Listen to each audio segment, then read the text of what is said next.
லாப நஷ்டம் பாக்குற நேரம் இல்லக்கா. எனக்கு எங்க அண்ணன் உயிர் தான் முக்கியம். என்னம்மா, நிலத்தை குடுக்கறீங்களா வேற எங்கேயாவது ட்ரை பண்றீங்களா? உங்களுக்கே தந்துடுறேன் சார். அப்போ வர வெள்ளிக்கிழமை பத்திரத்தை பதிவு செஞ்சிடலாம். இப்போ 2 லட்சம் ரூபாய் அட்வான்ஸ் வாங்கிக்கங்க, சரியா? சரிங்க சார். நீங்க கொஞ்சம் வெளியே வெயிட் பண்ணுங்க. டாக்குமெண்ட் ரெடி பண்ண உடனே கூப்பிடுறேன். அப்புறம் வந்து பணத்தை வாங்கிக்கங்க. Thanks sir.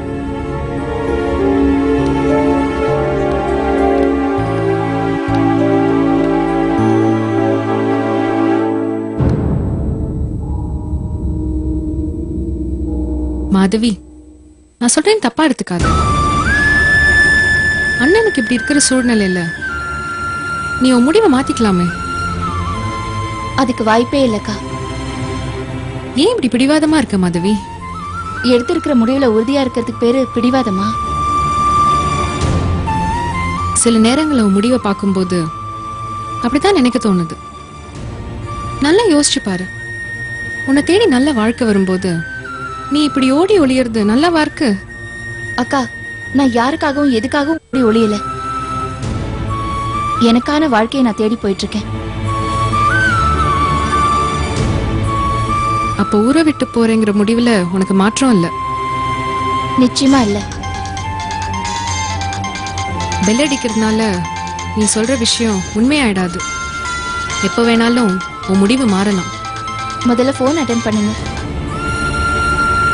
ரெக்கார்டிங்ல இருந்து. சார், வந்துட்டே இருக்கேன் சார். இன்னும் ½ அன் ஹவர்ல அங்க இருப்பேன் சார். Okay sir.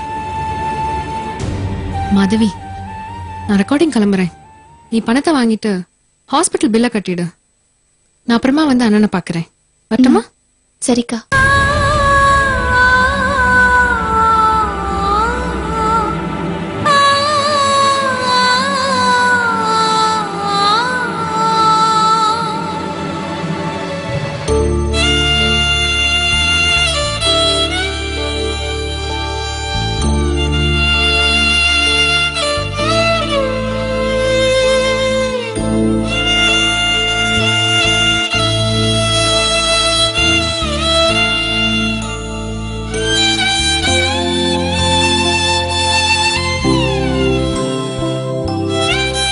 என்ன முடிவு எடுத்திருக்கீங்க மனு?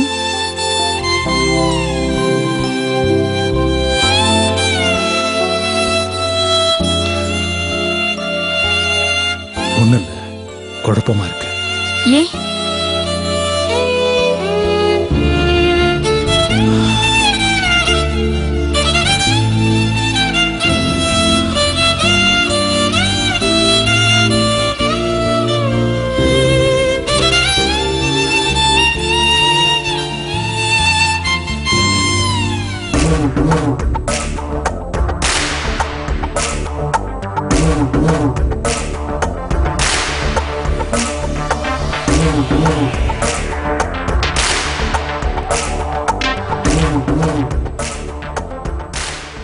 மாதவியோட சூழ்நிலையே கொஞ்சம் யோசிச்சு பாருங்க.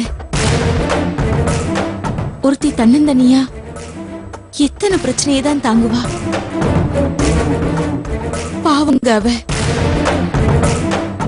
இந்த மாதிரி நேரத்துல நீங்க அவ கூட இருந்தீங்கன்னா அவளுக்கு மிகப்பெரிய ஆறுதலா இருக்குங்க. அதனால நீங்க எதையும் யோசிச்சு மனசை குழப்பிக்காம இப்பவே கிளம்புங்க.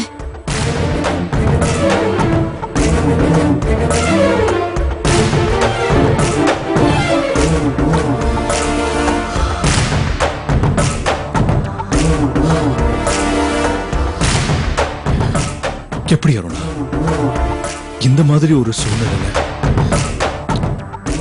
அதுவும் ஒண்ணு விட்டுட்டு என்னால போக முடியாது. நாம என்ன ஆயுசுக்கும் ஒன்னாவா இருக்க போறோம்?